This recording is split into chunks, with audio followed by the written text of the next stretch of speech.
লা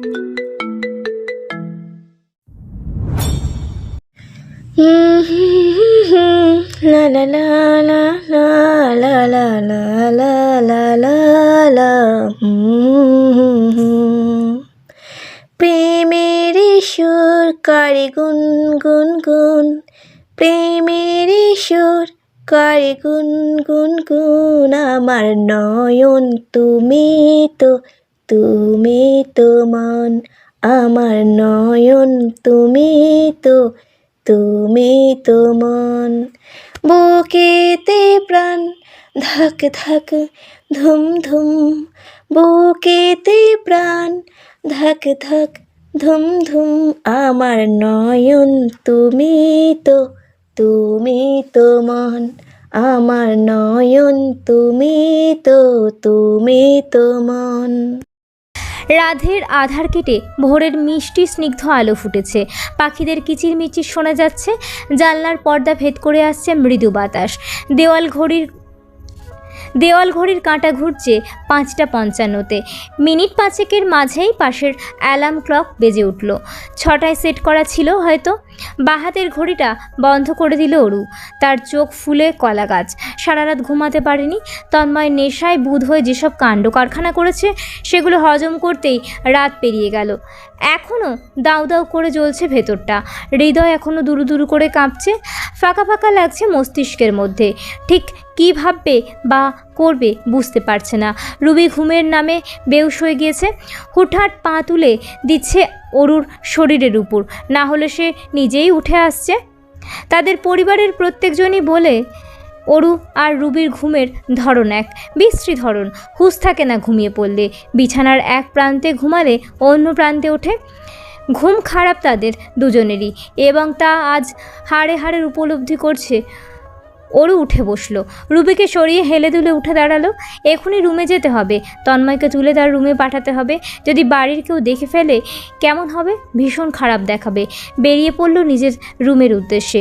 মাঝপথে জাবেদা বেগমকে পেয়ে বসেছে। সে এসেছে পশ্চিম দিক থেকে। সেদিকে তো অরুর রুম, তার মানে অরু মুখটা কাঁচুমাচু করে ফেলেছে। জাবেদা বেগমের চেহারায় দুশ্চিন্তার ছাপ। তিনি ধীর স্বরে শুধালেন, তন্ময় মদ কি বাড়ি ফিরেছে? মাথা নাড়ালো, পরপর মাথা দোলালো। চিন্তা ভাবনা করে একটি বানোয়াট মিথ্যে বলল, আমি জানি না, রাতে আমাকে এসে বললেন তার রুমে অনেক ইঁদুর, ঘুমাতে অসুবিধা হচ্ছে, আমাকে অন্য রুমে ঘুমাতে যেতে। তো আমি রুবি আপুর রুমে চলে গিয়েছিলাম। জাবেদা বেগম দীর্ঘশ্বাস ফেললেন। তার চিন্তিত মুখশ্রী দেখে অরু প্রশ্ন করল, কি হয়েছে বড় মা? তো চাচ্চুর কাছে বিচার এসেছে। এভাবে মদ খেয়ে রাত বিরেতে হট্টগোল করে এসেছে, বিচার তো আসবেই। তবে এমনটা তো এই প্রথম, সেটা আমার এইসব আগে কখনো করিনি। তো চাচ্চু ভীষণ রেগে। অরু মাথা নত করে রাখলো। জাবেদা বেগম যাওয়ার পূর্বে বলে গেলেন, রেবতী শরবত করে আনি, তুই তন্ময়কে একটু তুলে দে। আচ্ছা। অরু রুমের দিকে অগ্রসর হলো। দরজা ভিড়িয়ে রাখা। প্রথমে মাথা ঢুকালো, তন্ময় ঘুমিয়ে। আলগোছে দরজা সম্পূর্ণ খুলে ঢুকলো। তার পরিপাটি রুমের যা যা অবস্থা। মেঝেই পড়ে থাকা তন্ময়ের শার্ট তুলে নিল। তারপর বিছানায় নজর দিল। পরপর নজর ঘোরালো। উদম শরীরে শুয়ে আছে এই লোক। শার্ট খুলেছে কেন? ভাগ্যিস প্যান্ট খোলেনি। দীর্ঘ নিঃশ্বাস ফেলে বিছানার সামনে দাঁড়ালো। না চাইতেও চোখজোড়া চলে যাচ্ছে তন্ময়ের উদম দেহখানার দিকে। ওঠানামা করা প্রশস্ত বুক, পেশিবহুল হাত, স্লিম পেট ডুবে আছে। আকর্ষণীয় ফিগার। অরু অবশ্য আগেও দেখেছে উদম শরীরের তন্ময়কে, তবে এই প্রথম কাজ থেকে সময় নিয়ে পর্যবেক্ষণ করতে পারছে। গম্ভীর মুখশ্রী এখনও মায়ার রাজ্যে পরিণত হয়েছে। ভ্রুদয়ের মাঝে সূক্ষ্ম ভাঁজ পড়েছে, যেন ঘুমের ঘোরে ভালো কিছু দেখতে পাচ্ছে না। নাকের ডগা এখনও লাল। গত রাতে যাবার পূর্বে অরু কামড়ে দিয়েছিল। ঠোঁটের দিক নজর যেতেই ঘুরে গেল। গলাটা শুকিয়ে কাটকাট। দৃশ্যটি চোখে ভাসতেই বুক দুরু দুরু কাঁপতে লাগলো। তন্ময়কে ওঠানো তার পক্ষে সম্ভব নয়। আপাতত চোখে চোখ রেখেই সামনে দাঁড়ানোর মতো হিম্মত নেই। সামনে একদম যেতেই পারবে না। অরুর প্রয়োজনীয় জিনিসপত্র নিয়ে সাবিয়ার রুমের দিকে ছুটল। সাবিয়া ঘুম থেকে উঠেছে, গোসল নিয়ে মাত্রই বেরিয়েছে। অরুকে দেখে প্রশ্ন করল, কি হয়েছে? কিছু না, ওয়াশরুমে যাই। যা। যেতে নিয়ে অরু ফিরে দাঁড়ালো। সংকোচ বোধ করছে, সেটা লক্ষ্য করে সাবিয়া বলল, কি বলবি বল। মাতাল। কেউ যদি কিছু বলে সেটাকে সত্যি মেনে নেওয়া চাই, মানে সেটাই কতটুকু সত্যতা থাকতে পারে? সাধারণত ওদের প্রত্যেকটা শব্দই সত্য হয় তখন। মাতাল হয়ে তারা শুধু মনের গহীনে লুকিয়ে থাকা কথাগুলোই বলে, যা সে কখনো বলতে চায় না। ধ্যান জ্ঞান থাকে না তো, যা মনে আসে বলে দেয়। বলা যেতে পারে মানুষ মাতাল হলে একটি সাদা কাগজের ন্যায় রূপান্তরিত হয়ে যায়। তবে সবার ক্ষেত্রে নয়। অনেকে মাতাল হলে নিশ্চুপ প্রকৃতির হয়, কেউ বা আবার উদম পাগল হয়ে যায়। যে যেমনটা বাস্তবে হতে পারে না, মাতাল হলে তারা সেটাই হয়। বোঝা গেল? অরু ওয়াশরুমে ঢুকে গেল, ফ্রেশ হয়ে বেরিয়ে বিছানার কোণে বসে রইল। দীপ্ত ছুটে এসেছে, চোখ মুখে অবিশ্বাসের ছাপ। দ্রুততম গতিতে শ্বাস প্রশ্বাস নিয়ে বলল, তোমরা কিছু জানো? কি হয়েছে? কি হয়নি বলো। সেটাই বল যেটা হয়নি। সাবিহা আপু, মজা না কিন্তু, ইম্পর্ট্যান্ট বিষয় বলতে যাচ্ছি। শুনছি। আমার বাপ বল। তন্ময় ভাইয়া কাল মদ খেয়ে বাড়ি এসেছিল। সাবিয়ার হাতে চিরুনি পড়ে গেল, হতভম্ব হয়ে গেল কিছুক্ষণের জন্য। নিজেকে সামনে চিরুনি তুলে আর চোখে অরুর দিকে তাকালো। অরু চুপচাপ বসে জানলার বাইরে তাকিয়ে দীর্ঘ নিঃশ্বাস ফেলে মাথা নাড়ালো। সাবিয়া কি যে শুরু করেছে এই দুজন আল্লাহই জানে। যেসব কখনো হয়নি এখন সেগুলো হচ্ছে। সাবিয়া কি এ বিষয়ে অরুর সঙ্গে কথা বলবে? ভালো দেখা নাকি দুজনের মধ্যে না ঢোকাই শ্রেয়? পুনরায় চুল আঁচড়াতে মনোযোগী হলো। দীপ্ত হতভম্ব হয়ে গেল। এত বড় একটা সংবাদ জানালো, তাতে কারো কোনো মাথা ব্যথাই নেই। আশ্চর্য। দীপ্ত সন্দেহ সুরে বলল, তোমরা কি ইতিমধ্যে জেনে গেছো? সাবিয়া ভাবলেশীন ভঙ্গিতে বলল, জেনে গেছি, তুই যা ভাগ, ডিস্টার্ব করিস না। ডিস্টার্ব করিস না, আমার হাতে অত শত সময় নেই। দীপ্ত যেভাবে এসেছে সেভাবে চলে গেল। এবার সাবিয়া অরুর দিকে ঘুরল, ভালোভাবে মেয়েটিকে পর্যবেক্ষণ করে বলল, ঠিক আছিস? ছিলাম না, তবে এখন দিব্যি আছি। বলেই অরু উচ্চস্বরে হেসে উঠল। হাসতে হাসতে উঠে দাঁড়ালো। জানলার সামনে পৌঁছে দূর প্রান্তে আকাশপানে মাথা উঁচু করে দাঁড়ানো গাছটির দিকে নজর দিল। গাছের উপর দুটো পাখি, কপত কপতি হয়তো। একটি পাখি আরেকটি পাখির পিছু পিছু ঘুরছে। অরুর মন বলল, পিছু ঘুরতে থাকা পাখিটি সে, আর সামনের অগ্রসর হতে থাকা পাখিটি তন্ময়। ঠিক এমনটাই হয়ে এসেছিল এতদিন। সে তন্ময়ের পিছু পিছু ঘুরত, তন্ময় তাকে অ্যাভয়েড করত। তবে এখন আর এমনটা হবে না। এখন অরু তন্ময়কে জেনেছে, বুঝেছে কিছুটা। এখনও তন্ময়কে ধীরে স্বরে বলা কথাগুলোর কানে বাজে। অরুর এই বোকার মতো হাসার কারণ জানা নেই সাবিহার, তবে সে নিজেও মুচকি হাসলো। প্রাণবন্ত অরু মেয়েটা তার পছন্দের। এভাবেই থাকুক না মেয়েটা, দেখলেও পরাণ জুড়িয়ে যায়, মন ভালো থাকে। ব্রেকফাস্টের টেবিলে সর্বপ্রথম আজ ফুরফুরে মেজাজে বসেছে অরু। দিব্যি নিজের পছন্দের ব্রেড নিয়ে তাতে ধীরে সুস্থে চকলেট ক্রিম মাখাচ্ছে। সময় নিয়ে সকলেই এসেছে নিজেদের সিটে বসে। তন্ময়কে দেখা গেল সবার শেষে, কপাল চেপে এসেছে ডাইনিংয়ে। ছেলেকে দেখে মোস্তফা সাহেব শব্দ করে কাঁটা চামচ ফেললেন প্লেটে, যেন তন্ময় মনোযোগ তার দিকে যাচ্ছেন। তবে সেটা পেল না। ওহি সাহেব বললেন, ভাই থাক, বাদ দিন না, খেতে বসে আশকারা দিস না, আজ প্রথম করছে, লাইফে মাথায় ছড়িয়ে আরও করবে। তন্ময় যেন শুনেও শুনল না, চুপচাপ বসে পড়ল খেতে।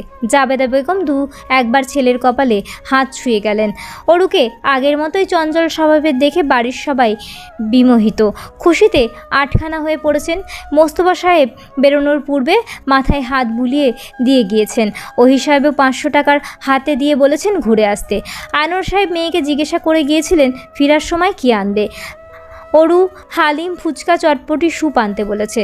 ড্রয়িং রুমে যখন অরু সোফায় বসেছিল, তার দুপাশে দীপ্ত এবং রুবি, অপর পাশে কলি বসে। তন্ময় অফিস ব্যাগ নিয়ে এসেছে। তাদের সামনে দিয়ে যখন যেতে নিবে, অরু উচ্চস্বরে বলল, হানিফ ভাইয়া দেখতে ভালোই, তাই না? স্মার্টও আছে হালকা পাতলা। মেয়েকে থেমে যেতে দেখা গেল। গম্ভীর মুখশ্রী আরও গম্ভীর হয়ে উঠল। ফিরে কিছু একটা বলতে নিয়েও বলল না। অরুকে চোখ রাঙিয়ে বেরিয়ে গেল। সে যেতেই অরু হো হো করে হাসছে। রুবি চোখ মুখ কুঁচকে বলল, আসলেই ছি। বলেই ওরু গুনগুন শব্দ করে চলে গেল। শুক্রবার দিন কলি চলে যাবে। আজ বুধবার। জাবেদা বেগম এখন থেকেই কেনাকাটা করছেন কলির সঙ্গে পাঠানোর জন্য। বাড়ির বাচ্চাদের জন্য, মা বাবার জন্য সামান্য কেনাকাটা করে পাঠাবেন, এই যা। এখন কলিকে দিয়ে আসতে যাবে কে, এটা নিয়ে বড় সমস্যা। চিন্তিত তাকে কলি নরম সুরে বলল। তন্ময় ভাইয়া সময় নেই। জাবেদা বেগম মৃদু হাসলেন, বললেন, না, ও বিজনেস ট্যুরে যাবে। চিন্তা করিস না, ড্রাইভার আছে, নয়তো আকাশ ফ্রি থাকলে সেও যেতে পারে, দেখা যাক। কলি বিরক্ত হলো। তন্ময় একদিন সময় করে যেতে পারবে না? হবু বউ সে তার। আজ বাদে কয়েকদিন পর দুজন এক হবে। এতটুকু করার জন্য এগিয়ে আসার কথা নিজে থেকেই, উল্টে তার বলতে হচ্ছে। বলেও তো কোনো লাভ দেখছে না। কলি বাড়িতে গিয়ে মায়ের সঙ্গে কথা বলবে। তার এই অরুকে একদম ভালো লাগে না, নির্লজ্জের মতো কেমন কেমন করে। সাবিয়ার সঙ্গে হঠাৎ পুরনো বন্ধুদের দেখা হয়ে গেল। হঠাৎ সাক্ষাৎকারে খুশিতে আটখানা তারা। সামনের কফি শপে একসঙ্গে ঢুকলো। আশ্চর্যজনকভাবে অয়ন ভার্সিটির ড্রেসে বন্ধুদের সঙ্গে সেখানটায় আড্ডা দিচ্ছে। পৃথিবীটা এতটাই ছোট কি? সাবিয়ার বুকের ভেতরটা মোচড় দিয়ে উঠল। অয়ন তাকে এখনও খেয়াল করেনি। মাথা নিচু করে বন্ধুদের বলল, চল অন্যটিতে যাই। বন্ধু সাইফুল হেসে বলল। দোস্ত, এই কফি শপের কফি মারাত্মক, খেয়ে দেখ। শব্দ শুনে অয়ন একবার মাথা তুলে তাকালো। সাবিয়াও তাকিয়েছে। দুজনের চোখাচোখি হয়ে গেল। অয়ন চমকে তাড়াতে নিয়েও বসে পড়ল। সাবিয়া নিশ্চয়ই চাইবে না যে সে তার বন্ধুদের সামনে পাশের সিটগুলোতে জড়সড়ো হয়ে বসেছে সাবিয়ার বন্ধু বান্ধব। সাবিয়াও বসলো। এখান থেকে অয়নকে স্পষ্ট দেখা যাচ্ছে। সে ধীরে কথা বললেও ছেলেটা শুনতে পাবে। অদ্ভুত। সাইফুল মেনু দেখছে। সকলকে অর্ডার করতে বলল। সাবিয়ার দিকে তাকালো, বলল, দোস্ত, তোর ব্যাপার স্যাপার কি, কেউ আছে জীবনে? আমি কিন্তু ভাই সেই কলেজ লাইফ থেকে লাইট মেরে আসি, তোর পেছনে পাত্তাই দিস না। সাবিয়ার গলাটা শুকিয়ে গেল। হাসার চেষ্টা করে বলল, এগুলো বাদ দে না। সবসময় এই টপিক অ্যাভয়েড করিস। Why don't you want a life partner? বান্ধবী মল্লিকা বলল, দেখ, অলরেডি আছে, আমাদের বলছে না। এই দোস্ত, আমাকে দেখোস না, আমারও ট্রাই করতে পারি, বেস্ট কাপল হতেও পারে। এভাবে ফ্রেন্ড সার্কেল সবাই বলে ইউ লুক গুড টুগেদার। আমারও তাই মনে হয়, ভালো ম্যাচ হবে দুজন। অয়ন হঠাৎ করে উঠে দাঁড়ালো। ব্যাগ কাঁধে চেপে বেরিয়ে গেল। পেছনে অয়নের বন্ধু বান্ধবও ছুটেছে। সাবিয়া হাতখানা শক্ত করে মুঠো করে রাখলো। পেছনে দৌড় দিবে। অয়নকে কি একটু বোঝাবে? কী বা বলবে? ওদের রেখে যাওয়া তো আর সম্ভব নয়। সাথে অয়নের বন্ধু বান্ধবও আছে। কি পরিচয় দিতে যাবে? নিশ্চয়ই অয়ন লজ্জায় পড়বে। গত 2 দিন ধরে অয়নের কোনো মেসেজ কল নেই। সাবিয়াও কল দিলে ধরছে না, মেসেজের রিপ্লাই করছে না। ছেলেটা কি খুব ব্যস্ত, নাকি সাইফুলের কথাগুলো শুনে রেগেছে? সাবিয়া বুঝতে পারছে না সে কি করবে, কার কাছে অয়নের সম্পর্কে জিজ্ঞেস করবে। মন আনচান করছে। তার সচ্ছল পৃথিবীর আকাশে মেঘ জমেছে। 2 দিন ধরে সেখানেই ঝুম বৃষ্টি নেমেছে। ঝোড়ো হাওয়ায় তোলপাড় শুরু করেছে, ভস্ম করেছে ভেতরের সব কিছু। গলা কাটা যন্ত্রণা বুক ধরে আসছে। জীবনে এই প্রথম সে প্রেমে পড়েছে, বা প্রেম করছে বলা যায়। প্রেমিককে কিভাবে মানাতে হবে বা কি করতে হবে সে সম্পর্কে বিন্দুমাত্র জ্ঞান নেই। বড় শূন্যতা অনুভব করছে। বিষণ্ণ মনে এই নিয়ে অগণিতবার কল করেছে, এখন আবারও করলো। রিং হচ্ছে, তবে ধরছে না। সাবিয়ার চোখ জ্বলছে, কান্নার আগামী বার্তা। কিন্তু সে কাঁদবে না। এতটাই ইমোশনাল হয়ে গেল সে। একটি সাধারণ বিষয় নিয়ে তার কান্না আসছে। ডুকরে কাঁদতে ইচ্ছে করছে। সাবিয়া নিজের প্রতি ভীষণ বিরক্ত। এত ব্যাকুল হওয়ার কি আছে? মাত্র 2 দিন হয়েছে, তাতেই তার এত এই অবস্থা। অথচ দিন শেষে কান্নার ইচ্ছেটাও দমন করা মুশকিল হয়ে পড়েছে। অফিস থেকে বেরিয়ে সাবিয়া বাস স্ট্যান্ডের সামনে দাঁড়িয়ে আজও অপেক্ষা করছে যদি অয়ন আসে। 2 দিন ধরে নিম্নের 1 ঘন্টা সময় নিয়ে দাঁড়িয়ে থাকে একটাই আশায়, অয়ন আসবে। এই বুঝে অয়ন এসে মুখ ভর্তি হেসে ডাকবে সাবিয়া, কিন্তু সেই মুহূর্ত আসছেই না। দাঁড়িয়ে থেকে সাবিয়া আবারও কল করলো। রিং হচ্ছে, তবে ধরছে না। ঘন্টা। সাবিয়ার আজ দ্রুত বাড়ি ফিরতে হবে, বাসে উঠবে। এমন সময় তার সামনে একটি ছেলে এসে দাঁড়িয়েছে। ছেলেটাকে চিনতে তার মিনিট 5 লেগেছে। অয়নের বন্ধু সৌভিক না এটা? সবসময় এই ছেলেটা অয়নের সঙ্গেই থাকে। সাবিয়া কিছু বলবে এর পূর্বেই সৌভিক বলল, আপু, আমার কথায় রেগে গেলে একটা চর মেরে দিয়েন, তবু তন্ময় ভাইকে বিচার দিবেন না প্লিজ। আমি শুধু আপনার কাছে মেসেজ বিতরণ করতে এসেছি।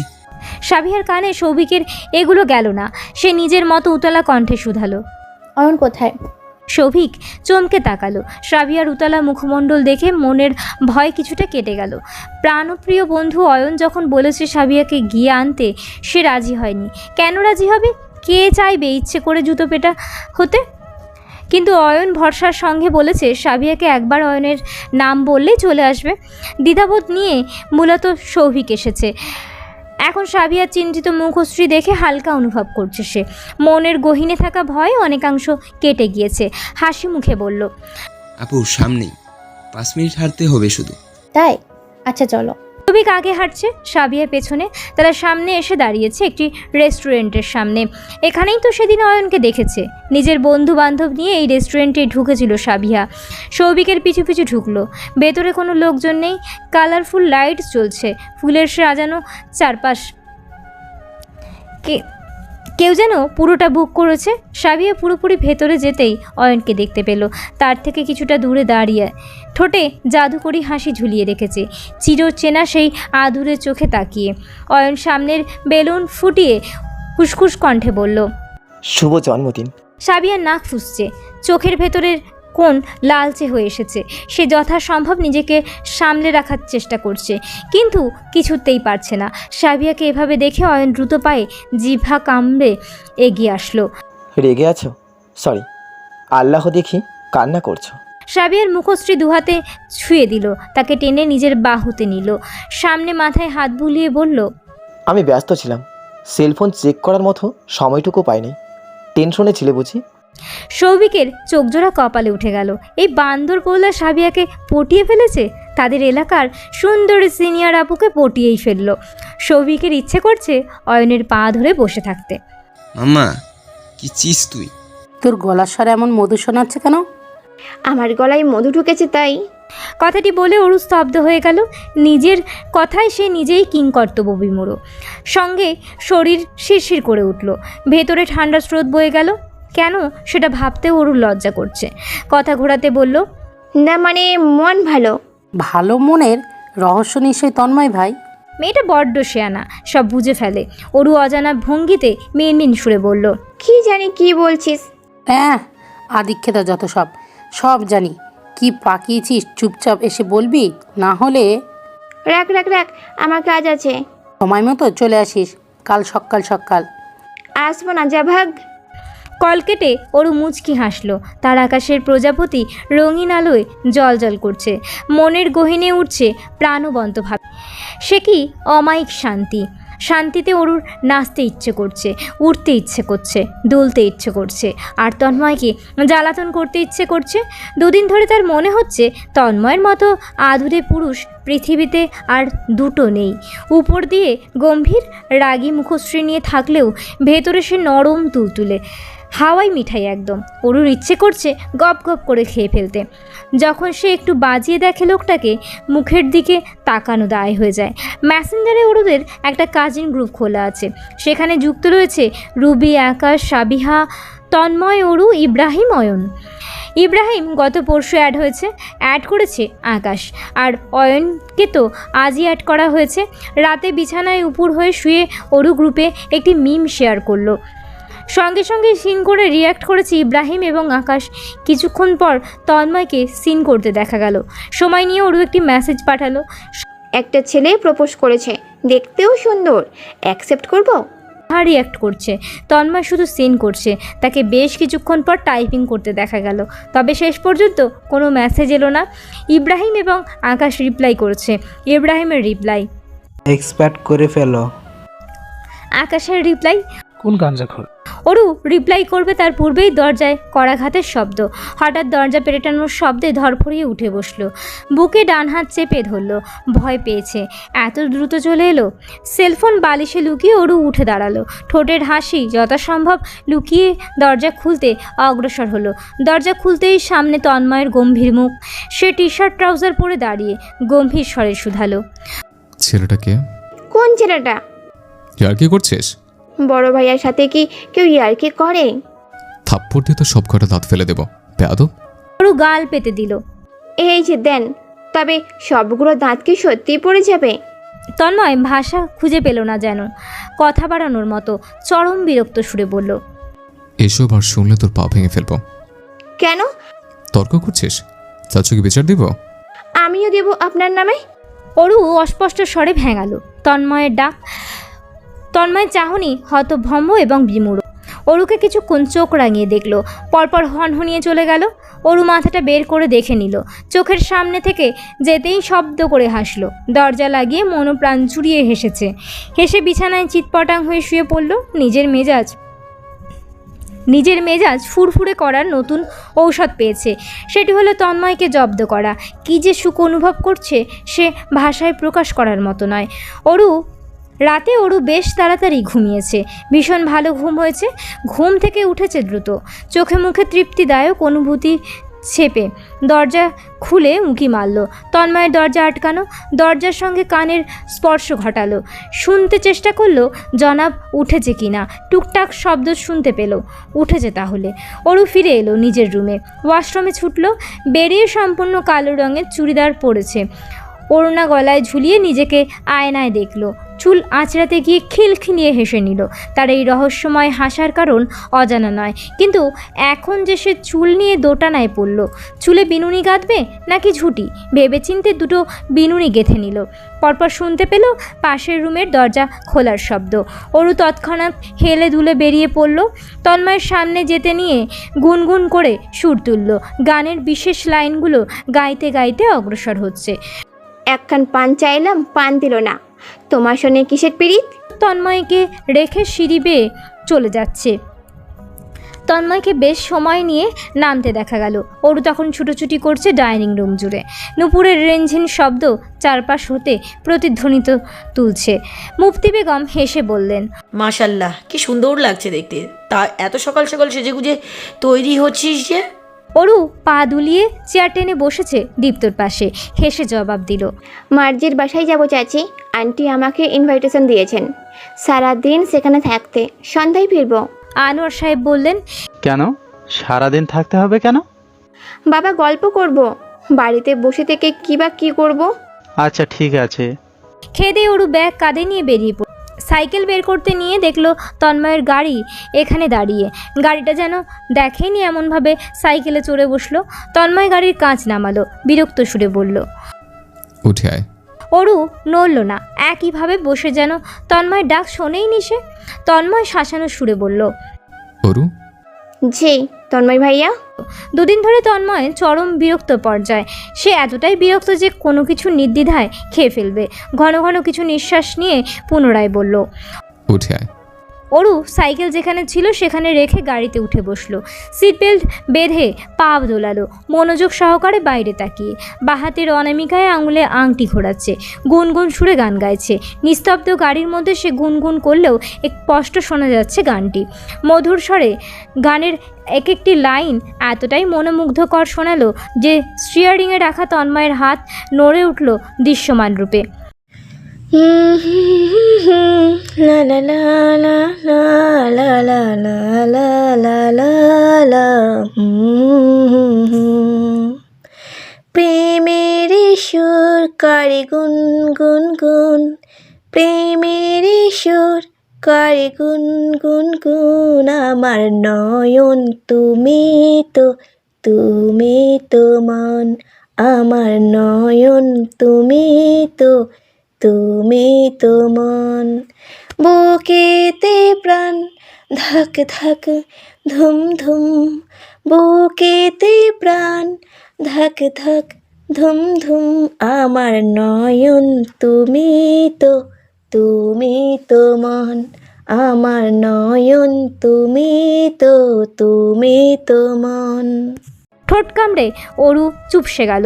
গান গেয়ে আর একটু বিরক্ত করতে চাচ্ছিল তন্ময়কে, তবে ভেবেচিন্তে করলো না। যদি লোকটা ফেটে ওঠে, রেগে আবারও তাকে চর সত্যি না মেরে বসে। পেটে কথার ফুলঝুরি দমিয়ে আর চোখে তন্ময়ের দিকে তাকালো। মুহূর্তেই চোখ পড়ল তন্ময়ের। তন্ময় তখন তার দিকে তাকিয়েছিল। অরুর ছোট হৃদয়খানা কেঁপে উঠল। মার্জি সদর দরজার সামনে দাঁড়িয়ে। অরুকে দেখতেই তাকে নিয়ে সোজা বাড়ির ভেতরে ঢুকেছে। তাদের সামনে পড়েছে রোকেয়া বেগম, মার্জির মা। তিনি অরুকে বেশ কিছু প্রশ্ন করলেন। পরিবার নিয়ে কেমন আছে সবাই। অরু জবাব দিবে তার পূর্বেই মার্জি অধৈর্য ভঙ্গিতে অরুকে টেনে নিয়ে যাচ্ছে। নিজের রুমে ঢুকে দরজা লাগিয়ে দিল। অরু বিছানায় বেসামাল হয়ে বসলো। মার্জি প্রশ্ন করল, কোন ছেলে প্রপোজ করেছে তোকে? চমকে তাকালো অরু। মানে? মানে টানে আবার কি? তাড়াতাড়ি বল, কোন ছেলে? কী সব বকছিস? তন্ময় ভাইয়া কল দিয়ে আমাকে বলেছে ছেলেটার পরিচয় দিতে। যেই ছেলে তোকে প্রপোজ করেছে মনে হয় ধোলাই দিবে। অরু কিছুক্ষণ বোকার মতো তাকিয়ে রইল। কাহিনী বুঝতে তার খানিক সময় লাগলো। বুঝতে পেরে হো হো শব্দ করে হাসতে শুরু করেছে। হেসে বিছানায় শুয়ে পড়ল। তার পাশে মার্জি শুয়ে পড়ল। দুজনের চাহনি চলন্ত ফ্যানের রয়েছে। অরু এতদিনে ঘটে যাওয়া সম্পূর্ণ ঘটনা খুলে বলল। সব শুনে মার্জি লাফিয়ে উঠে বসলো। বলল, তুই কি বোকা?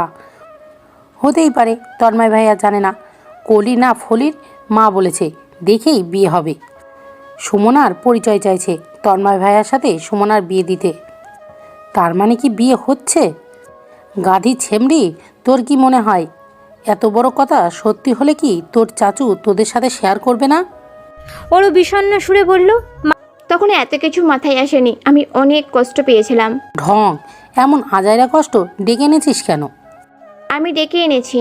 তো তুই ডিরেক্ট ভাইকে প্রশ্ন করবি, সব খোলাসা হয়ে যেত। সাহস পাইনি। তুই সাহস পাসনি? তুই না পেলে পাবে কে? তোর ভেতর ভয় আছে বুঝি? আমি তাকে ভয় পাই। কি ভয় পাস? তার নমুনা তো শুনলাম। রাগের মাথায় ভয় একটু কম পাই। মার্জি হাসতে লাগলো। রাগ কমেছে? হুম। তার মানে এখন আবার ভয় পাস? হুম। কতটুকু? উফ মার্জি। অরু বিরক্ত হয়ে মুখ ঘুরিয়ে ফেলল। মার্জি হাসছে। হাসি থামিয়ে খুব উদ্বিগ্ন গলায় বলল, তন্ময় ভাইও তোকে ভালোবাসে, আমার মন বলছে। অরু মুখ লুকিয়ে আনমনে হাসলো। সে তো মার্জিকে সেই রাতের কথাই বলেনি। সেগুলো শুনলে মার্জির রিয়াকশন কেমন হতো? 7টা বাজতে 12 মিনিট বাকি। অরু তন্ময়কে কল করেছে। কল ধরেছে তন্ময়ের ম্যানেজার সুমন। কণ্ঠে মাধুর্য নিয়ে বলেছে। অরু বিরক্ত হলো বটে। মিটিং ফিটিং যত সব মিনমিন করে বলল, রাখি তাহলে। কল রেখে অধৈর্য চোখে তাকিয়ে থাকা মার্জিকে চোখ রাঙালো। মার্জি কান পেতে বসে যেন অরু আর তন্ময় রোম্যান্টিক আলাপ আলোচনা করবে, তা সে কান পেতে শুনবে। মেয়েটা কি জানে না ওটা যে কেউ নয়, তন্ময় শাহজাহান, যার মুখে রসকস নেই। অরু যদি কিছু সুইট টক করে সেটাও হজম হবে না লোকটার দ্বারা। একটা ধমক দিয়ে কল কেটে দিত। মার্জি বিরক্ত সুরে বলল, ভাই কই? জানি না। কল কে ধরলো? আমার নানা। তোকে নিতে আসছে কখন? অরু উদাসীন ভঙ্গিতে বলল, কি জানি। কিছুক্ষণ পর আবার কল দিবে। এভাবেই বসে থাকতে হবে। পটানোর চেষ্টা চালিয়ে যেতে হবে তো। তন্ময় ভাইয়ের পেছনে হাত ধুয়ে ছ্যাঁচড়া মেয়েরা পড়ে। এমন পুরুষকে পটাতে তোর কোমরে ওন্না বেঁধে নামতে হবে, বুঝলি? না। আর এভাবেও তিনি তোর ভাইয়া। ভাইয়াদের ছাইয়া করতে গেলে এইটুখানি কষ্ট হজম করে নিতে হয়। কি সব বলিস তুই? মার্জি দুষ্টু হেসে বলল, লজ্জা পাচ্ছিস? তোর মাথা। মার্জি মুখ ভেঙে উঠে চলে গেল। অরু ফোনের দিকে তাকিয়ে রইল। তন্ময়ের কল ব্যাক এসেছে মিনিট 5 পর। অরু রিসিভ করে বলল, আকাশ ভাইয়াকে বলেন আমাকে নিয়ে যেতে। তুই কল দিয়ে বল কে? ধমক মেরে তন্ময় কল কেটে দিল। রেগে গিয়েছে নিশ্চয়ই। এটা না বললে কি চলতো না? এই মুখ এক হাতে আগে চলে। অরু নিজের গালে একটা চড় মারল বিরক্ত হয়ে। এভাবে কেন বলতে গেল? এখন তো রেগে তন্ময় নিতেও আসবে না। মুখশ্রী অন্ধকার করে বসে রইল। ধীরে সুস্থে নিজেকে গুছিয়ে নিয়েছে। কি আর করার, একাই যেতে হবে অবশ্য এখানেই। মার্জিকে বিদায় জানিয়ে অরু বেরিয়ে পড়ল। কিছুটা যেতেই তন্ময়ের গাড়ি দেখল রাস্তার মাথায় দাঁড়িয়ে। এসেছে তাহলে। মুখ ভেঙে অরু হেঁটে চলেছে। বাম ডান কোথাও নজর দিচ্ছে না। গাড়ির সামনের দিকে যেতেই তন্ময় ডাকলো। অরু সারা শব্দ করলো না। আজ সে গাড়িতে উঠবেই না, একদম উঠবে না। ওভাবে কেন ধমকেছে? পুনরায় তন্ময় ধমকানোর সুরে কয়েকবার ডেকেছে, ফায়দা হয়নি। অরু হাঁটছে আর পেছনে ধীরে ধীরে তন্ময়ের গাড়ি চলছে। এখন আর তন্ময় ডাকছে না। অরু আর চোখে কয়েকবার তাকিয়েছে পেছনে। ডাকছেও না, নির্দয় লোক একটা। এতখানি রাস্তা ওরু হেঁটেই এলো। বাড়ির সামনে পৌঁছে হনহনিয়ে ভেতরে ঢুকে গেল। সুমিতা বেগম তখন সোফায় বসে নাটক দেখছিলেন। এ সময় তার পছন্দের সিরিয়াল চলে, এটা একদম মিস করেন না। তার সঙ্গে সিরিয়ালখানা মুফতি বেগমও দেখেন। ব্যস্ত দুজনের সামনের দিকে অরু চলে যাচ্ছে। অরুকে দেখতেই সুমিতা বেগম না। নিজের রুমে ঢুকে দরজা লাগিয়ে রাখলো অরু। কিছুক্ষণ পর পাশের রুমে দরজা খোলার শব্দ এলো। তন্ময় এসেছে। আসুক, না হলে নদীতে ভাসুক। রাতে অরু তাদের কাজিন মেসেঞ্জার গ্রুপে ঢুকেছে। অলরেডি অয়ন এবং ইব্রাহিম চ্যাট করছে। তাদের আলাপ আলোচনার মধ্যে অরু কয়েকবার বাঁ হাত ঢুকিয়েছে। উল্টোপাল্টা বকবক করে শান্তশিষ্ট পরিবেশ নষ্ট করে ফেলেছে। ইব্রাহিম তন্ময়কে মেনশন মেরে বলল, তোর আপদ নিয়ে যা। অরু রেগে গ্রুপ থেকে চলে এলো। সকলের কাছে বিরক্তকর বুঝি মনে অশান্তি নিয়ে শুয়ে পড়ল। নরম তুলতুলে বালিশে মুখ গুজে ভাবনায় বিভোর। দুনিয়ার সব কিছু চিন্তা ভাবনা করে। তন্ময়কে নিয়ে ভাবতে বসলো। মগজে তন্ময় আসতেই একটা ঘটনার কথা মনে পড়ল তার। ঘটনা বেশ পুরনো। অরু তখন ক্লাস 8-এ সবে। তার দুরান্তপানায় শাহজাহান বাড়ির হাস্যোজ্জ্বল। সে আর দীপ্ত বাড়ির আনাচে কানাচে খেলে বেড়াতো। তন্ময় তখন পড়াশোনা করছে। গম্ভীর্য ভাব নেই, শান্ত প্রকৃতির। একদিন কানাঘুষো করে প্রসঙ্গ উঠল। তন্ময় প্রেম করে, তার গার্লফ্রেন্ড আছে, সুন্দরী গার্লফ্রেন্ডের বাবা খাদ্যমন্ত্রী কামরুল। ব্যাস, ঝড়ের বেগে সকলের কানে চলে এলো বিষয়টি, এমনকি অরুর কানেও। বন্ধু বান্ধবদের বাহবা শুনেছে তন্ময় ভাইয়ের জন্য ওইটা পারফেক্ট মেয়ে। এমন হায়ার ক্লাস মেয়েই তন্ময় ভাইয়ের পাশে থাকার যোগ্য। দুজনকে পারফেক্ট মানাবে। বন্ধু বান্ধবদের কথাবার্তা শুনে অরুও উদ্বিগ্ন হয়ে উঠল। উত্তেজিত কণ্ঠে রাতে ড্রয়িং রুমের সকলের সামনে বলে ফেলল, খাদ্যমন্ত্রীর সাথে তন্ময় ভাইয়ের বিয়ে দিয়ে দাও চাচু, আমি ভাবি চাই। মোস্তফা সাহেব কেসে উঠলেন। তাদের এক একজনের কাশাকাশির মানে বুঝতে পারল না অরু। সে চারপাশে তাকিয়ে তন্ময়কে দেখতে পেল। শান্ত শিষ্ট তন্ময় রেগে মেগে অস্থির।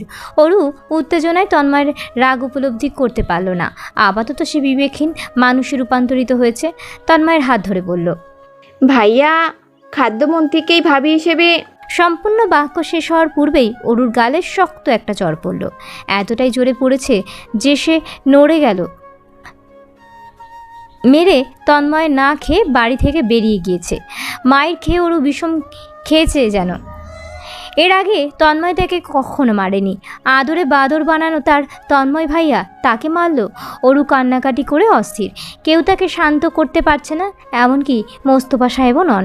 আনোয়ার সাহেব মেয়েকে বোঝানোর চেষ্টা করলেন, নরম সুরে বললেন, আম্মা, খাদ্যমন্ত্রী তো পুরুষ, ভাবি কেমনে করবে তারে? আনোয়ার সাহেবের কথা শোনার মতো মানসিকতা অরুণ নেই। খাদ্যমন্ত্রী তার মাথা থেকে বেরিয়ে গিয়েছে।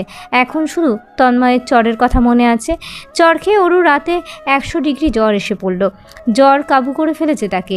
মুখটা শুকিয়ে একটুখানি হয়ে গিয়েছে। ডাক্তার ডাকা হয়েছে। অরুকে দেখে শুনে ঔষধ দিয়ে গেছেন। জ্বরে আক্রান্ত অরুকে বেশ রাত করে তন্ময় দেখতে এসেছে। অরু তখন ফুঁপিয়ে ফুঁপিয়ে কাঁদছে। তন্ময়কে দেখে দূরে সরে গেল।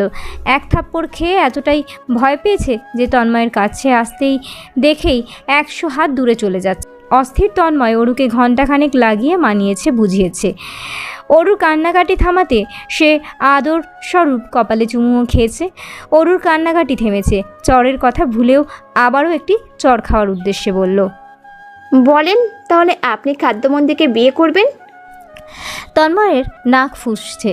সে নিজেকে সামলে রাগী স্বরে বলেছিল, এই খাদ্যমন্ত্রী কামরুল, আর আমি তোকে বিয়ে করব, ঠিক আছে?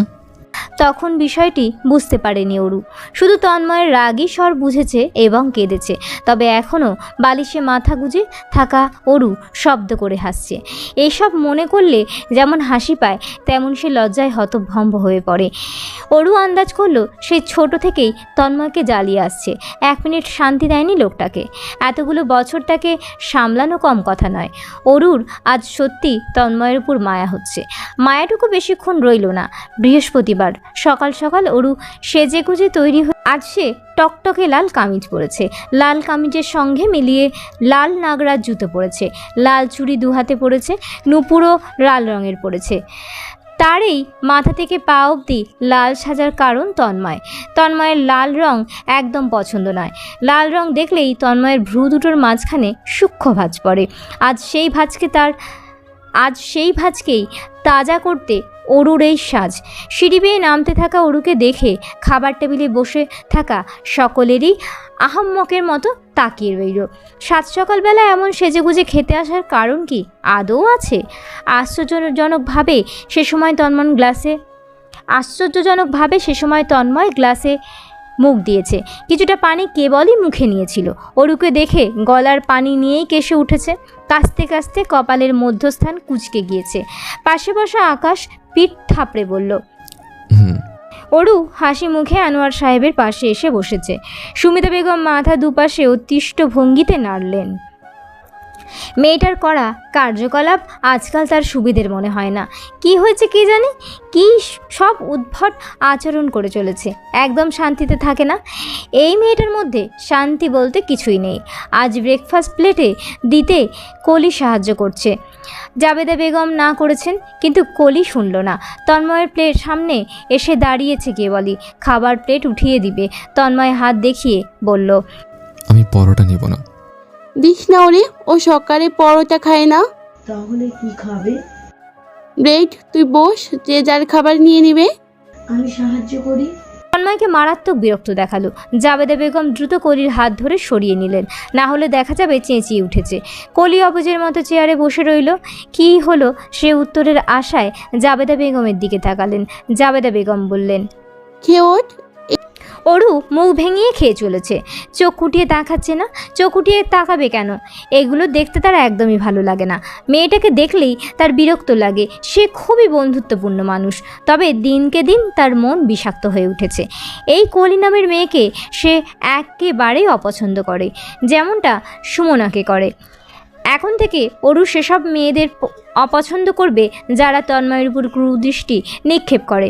ব্রেকফাস্ট শেষ করে তন্ময় রোজকার মতো সঙ্গে সঙ্গে বেরিয়ে পড়েনি, দাঁড়িয়ে রইল। অরু তার সামনে দিয়ে ঘুরছে ফিরছে, গুনগুন করে গান গাইছে। মোস্তফা সাহেব যেতে নিয়ে ছেলের দিকে তাকালেন। আসবে না? কি? ও হ্যাঁ।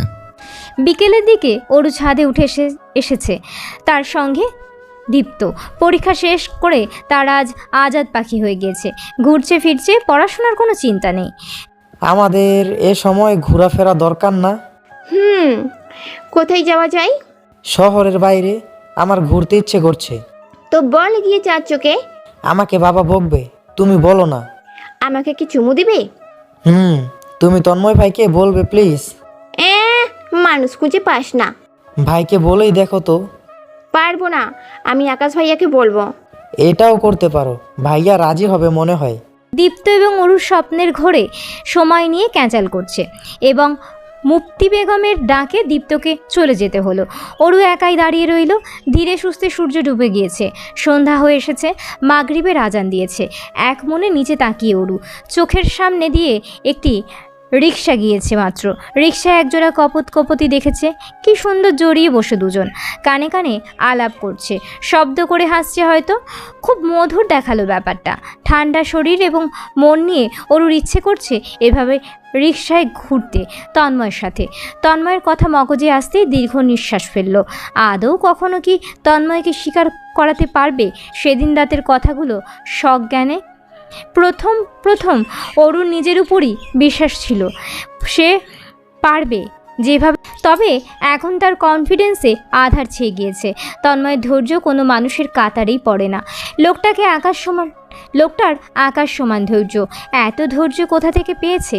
অরু এতটা বিরক্ত, তবুও রাগ বা জেদের বসে কিছু বলে না, চুপচাপ শুনে যায়, দেখে যায় ঠিক কিসের অপেক্ষা করছে। অরুর বিয়ে। হঠাৎ শব্দ শুনল পেছন থেকে, ফিরে তাকালো। কলি এসেছে। অরু পুনরায় সামনে ফিরে তাকালো। কলি পাশে এসে দাঁড়িয়েছে, তার নজর অরুতে সীমাবদ্ধ। অরু হেসে উদাসীন ভঙ্গিতে শুধালো, কিছু বলবে আপু? অনেক কিছু। আচ্ছা। মনোযোগ দেবার ভঙ্গিতে তাকালো, যেন শুনবে কলির কি বলার আছে। কলি কিছুক্ষণ চুপ করে থাকলো, ভেবেচিন্তে বলল, তুমি আমার 3 বছরের ছোট। তোমার বয়স আমি পেরিয়ে এসেছি আরু, তাই তোমাকে বুঝতে আমার কাঠখড় পোয়াতে হয় না। অরুর হাসির রেখা বড় হলো। তাই কি বুঝলেন আমাকে দেখে শুনে? এই যে তুমি তন্ময় ভাইয়ার পিছনে পড়ে আছো, আমি বুঝতে পারছি এটা তোমার বয়সের দোষ। এই বয়সে এমন করা স্বাভাবিক, তবে সবাইকে তো আর পছন্দ করা যায় না, তাই না? সে তোমার বড়, তার উপর ভাইয়া হয়, এমন করতে বিবেকে বাঁধে না? না, বাঁধে না। অরু স্পষ্ট জবাবে কলি থমকে গেল। মুহূর্তের তার ভদ্রতা বজায় রাখা ঠোঁটের হাসিটুকু বিলুপ্ত হয়ে গেল। কলির মুখশ্রী দেখে অরুর শব্দ করে হাসতে ইচ্ছে করলো। মনে মনে তন্ময়কে ইচ্ছে মতো বকলো। এসব মাছি জড়ো করেছে নিজের আশেপাশে, সে যেগুলো এখন তাকে রেহাই দেয় না। অসহ্য। কলি কিছুক্ষণ তাকিয়ে রইল, দীর্ঘশ্বাস ফেলে বলে উঠল, তুমি সেদিন আমার মায়ের থেকে শুনেছ তো আমার আর তন্ময় ভাইয়ার বিয়ের বিষয়টা, তারপরও কিভাবে এমন করতে পারছো? আমাদের বাড়ির কেউ এখনো রাজি হয়নি। যেদিন আমাদের বাড়ির মানুষ এই বিষয়ে বলবে আমি মেনে নেব, তার আগে নয়। খুব পার্সোনাল ভাবে আছে বিষয়টা, খুব শীঘ্রই শুনতে পাবে। আমি অপেক্ষায়। কলি ভ্রুজোড়া কুঁচকে মুখ ফিরিয়ে নিয়ে চলে গেল। অরু দাঁড়িয়ে এতক্ষণ হাসি মুখে থাকলেও কলি যেতেই তার চোখ মুখে আধার নেমে এলো। বিষণ্ণ মনে দোলনায় বসে পড়ল। হাড় কাঁপানো ঠান্ডা যেন শরীরে রাখছে না। কয়েকবার হাঁচি দিল, শরীর ঠান্ডা হয়ে গেল, তবুও নড়চড় নেই তার। অয়ন মোড়ের দোকানে বসে চা খাচ্ছে এবং কথাবার্তা বলছে বন্ধু বান্ধবদের সাথে। সাবিয়ার রিকশার মোড়ের কাছাকাছি প্রায়। এখান থেকে অয়নকে দেখতে পাচ্ছে, হাফ প্যান্ট টি শার্ট পরে দাঁড়িয়ে। ছেলেদের হাফ প্যান্টে খুব মানায়, একটা আলাদা সৌন্দর্য ফুটে ওঠে, ভীষণ পুরুষালী দেখায়। অয়নকেও লাগছে। হাত নাড়িয়ে কিছু একটা নিয়ে খুব সিরিয়াস ভঙ্গিতে কথা বলছে ছেলেটা। চায়ের কাপ হাতে নেবার ভঙ্গিটা মারাত্মক। সাবিয়া তাকিয়ে রইল ধ্যান মেরে। কথার ফাঁকে অয়ন তাকিয়ে নজর ফিরিয়ে আবারও তাকালো। চোখাচোখি দ্রুত নজর ঘুরিয়ে নিল। অয়ন চায়ের কাপ রেখে এগিয়ে আসলো। খুব সাবলীল ভঙ্গিতে পেছন পকেট থেকে মানিব্যাগ বের করলো। রিক্সা ভাড়া দিল। সাবিয়া চোখ পিটপিট করে তাকিয়ে অয়ন একটি সাধারণ জিনিস করছে, সেটা হলো সাবিয়ার রিক্সা ভাড়া দিচ্ছে। এই সাধারণ বিষয়টি এতটা অসাধারণ কেন লাগছে সাবিয়ার চোখে? এতটাই অসাধারণ লেগেছে যে তার বুক দুরু দুরু কাঁপছে। রিক্সার সামনে থেকে যেতেই অয়ন হেসে বলল, আমি মাত্রই ফিরেছি। মানিব্যাগ পকেটে ভরে অয়ন অন্য পকেটে কিছু একটা খুঁজছে। সেটা পেয়ে সাবিয়ার দিকে এগিয়ে গেল। তোমার জন্য। কি? হাত বাড়াও, দেখতে চাইলে। সাবিয়া চারপাশে তাকিয়ে হাত বাড়ালো। অয়ন একটি লকেট ছাড়লো। সাদা রঙের খুব সুন্দর একটি লকেট, জলজল করছে। মধ্যে লাভ শেপ খুলতেই অয়নের একটা ছোট্ট ছবি দেখলো, খুব ছোট ছবি। অয়ন হেসে তাকিয়ে। সে ভার্সিটির কোড ড্রেস পরে আছে। অয়ন বলল, পছন্দ হয়েছে? আমাকে মনে পড়লেই দেখে নেবে এটা। আর আমি সেম এমন একটা আমার জন্য চাই তোমার থেকে, আমার সামনের জন্মদিনে। দেবে তো? সাবিয়া হেসে তাকিয়ে রইল, জবাব দিল না। ছেলেটা আসলেই পাগল। ডিসেম্বরে শুরু, এ সময় হাড় কাঁপানোর শীত নেমেছে।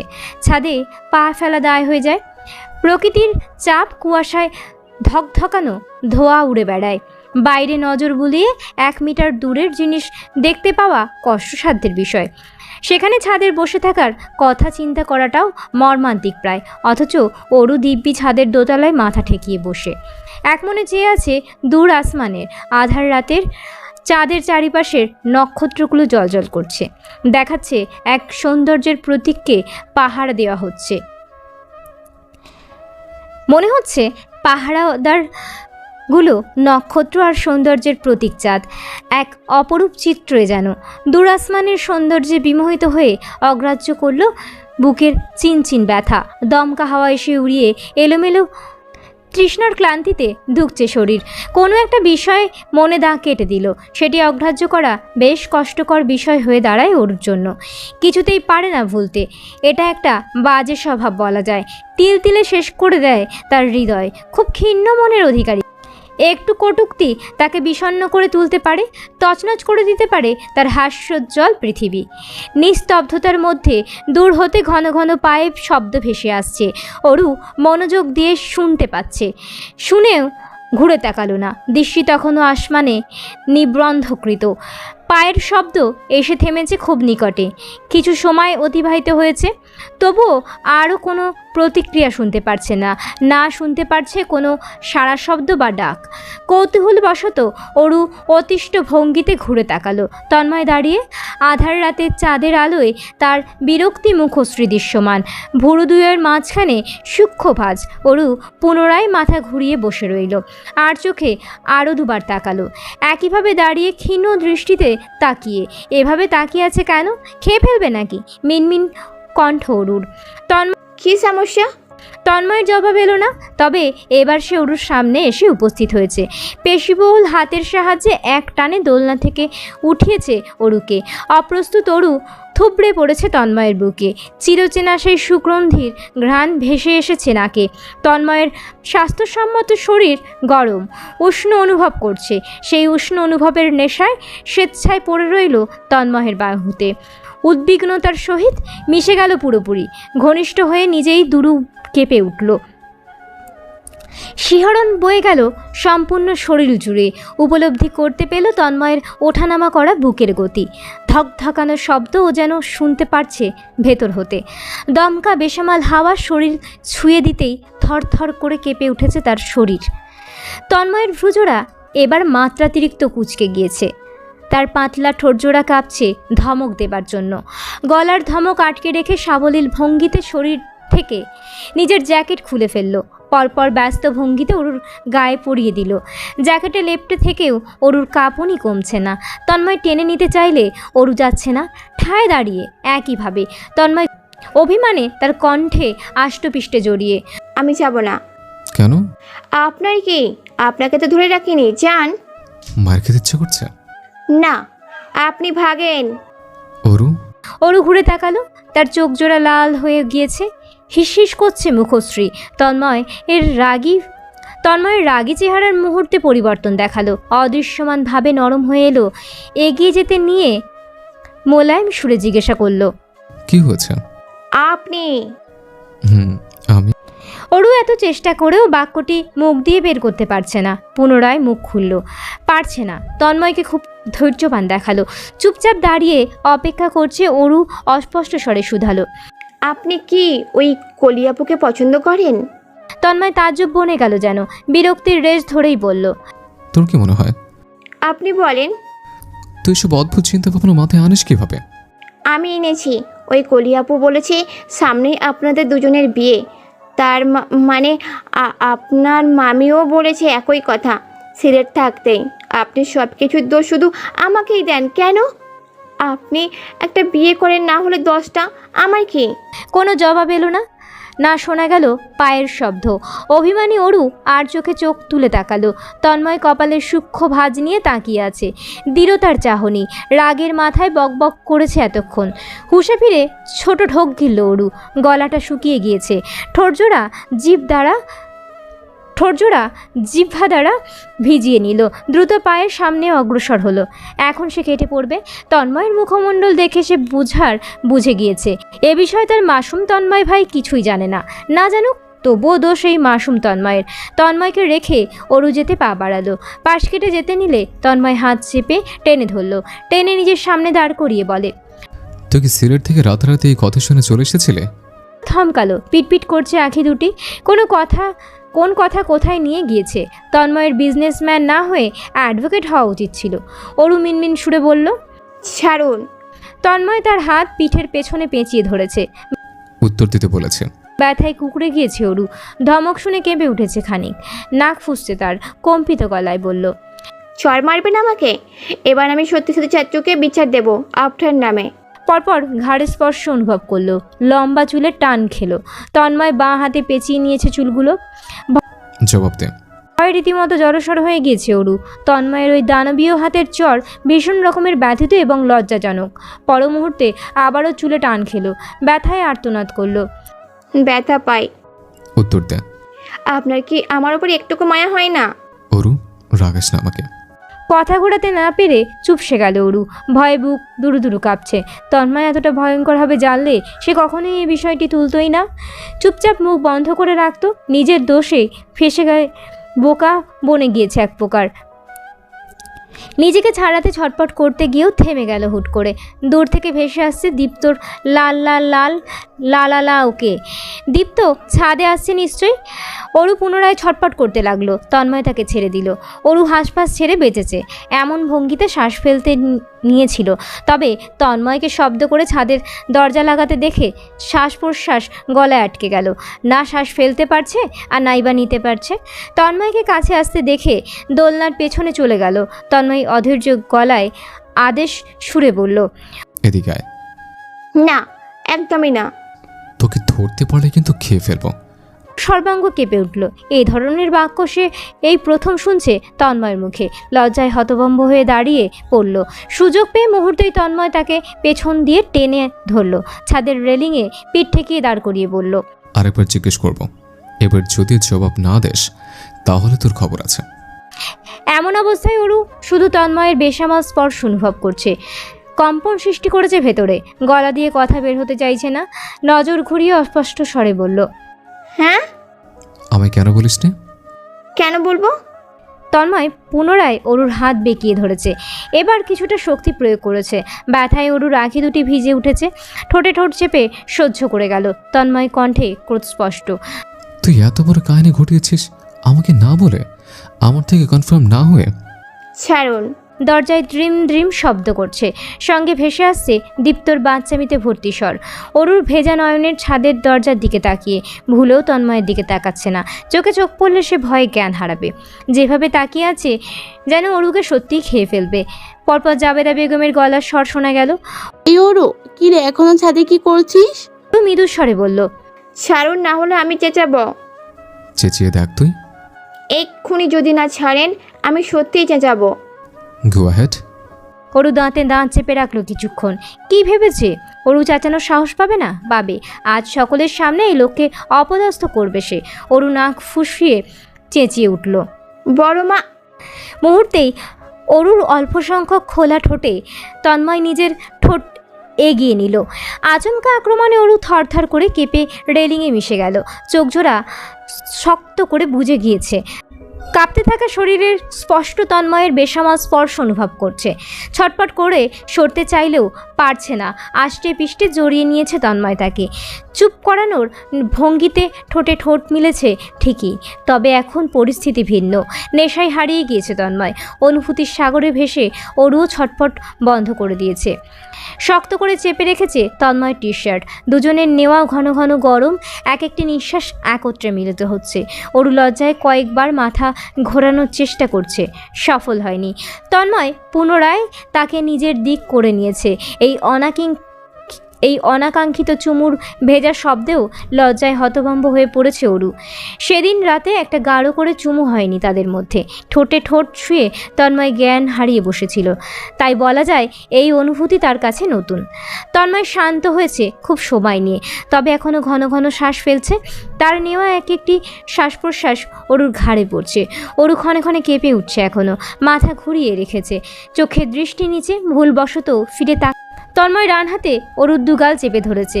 মুখ নিজের দিকে ফিরিয়েছে। তার কণ্ঠে স্বর আধার রাতের থেকেও গম্ভীর। মুড চেঞ্জ হয়ে আছে, তাই বেঁচে গেলে। তবে এই ভুল যেন দ্বিতীয়বার না হয়। কোনো কিছু শুনলে সোজা আমাকে এসে বলবে, আমি জবাব দেব, মনে থাকবে? অরু বাধ্য মেয়ের মতো মাথা দোলালো, আড়ষ্ট চোখে তাকালো। তন্ময় সময় নিয়ে বলল, তুই ছাড়া দ্বিতীয় কোনো নারী নেই আমার জীবনে। অরু স্তব্ধ, বিমূঢ়, হকচকিয়ে গেল সে। পরপর নিজেকে হাওয়ায় ভাসমান অনুভব করলো। অস্পষ্ট স্বরে চিৎকার করে উঠল। তন্ময় তাকে পাঁজাগোলা তুলে নিয়েছে। অরুর ছটপট অগ্রাহ্য করে সামনে অগ্রসর হয়েছে তন্ময়। অরু তখনও ভ্যাবাচাকা খেয়ে বসে। কানের কাছটায় কেউ ড্রাম বাজিয়ে তন্ময়ের বলা বাক্যটি বারংবার বাজিয়ে চলেছে। অরুর দুরু দুরু বুক কাঁপছে। চোখের কোণে কখন ভিজে উঠেছে অজানা। কাঁচ ভাঙার শব্দে ঘোর কেটেছে অরুর। সে সামনে তাকালো। তার ছোট্ট চোখজোড়া বড় আকার ধারণ করেছে। কলির হাতে কফির মগ ছিল হয়তো, সেটা জমিনে পড়ে ভেঙে গুড়িয়ে গিয়েছে। এমন অবস্থায় মুখোমুখি তিনজন। অরু লজ্জায় হতভম্ব হলেও তন্ময়ের কোনো হেলদোল দেখা গেল না। সিঁড়ি বেয়ে নেমে চলেছে বাকরুদ্ধ অরু। একইভাবে পড়ে রইল তন্ময়ের বাহুতে। সে এতটাই অবাক হয়েছে যে ছটফট করতেও ভুলে গিয়েছে। অরুর অরুর রুমে ঢুকে তন্ময় তাকে বিছানায় ছুঁড়ে ফেলেছে। নরম তুলতুলে বিছানায় পড়ে রইল অরু। ঘুরে তাকালো না, উঠে বসলো না অবধি। শুনতে পেল দরজার শব্দ। তন্ময় চলে গেছে। চোখজোড়া খিঁচিয়ে বন্ধ করে রেখে হাত চেপে ধরেছে। সব কিছু একত্রে মগজে ঢুকেছে। তবে তন্ময়ের বলা সেই বাক্যটি অরু কিছুতেই ভুলতে পারছে না।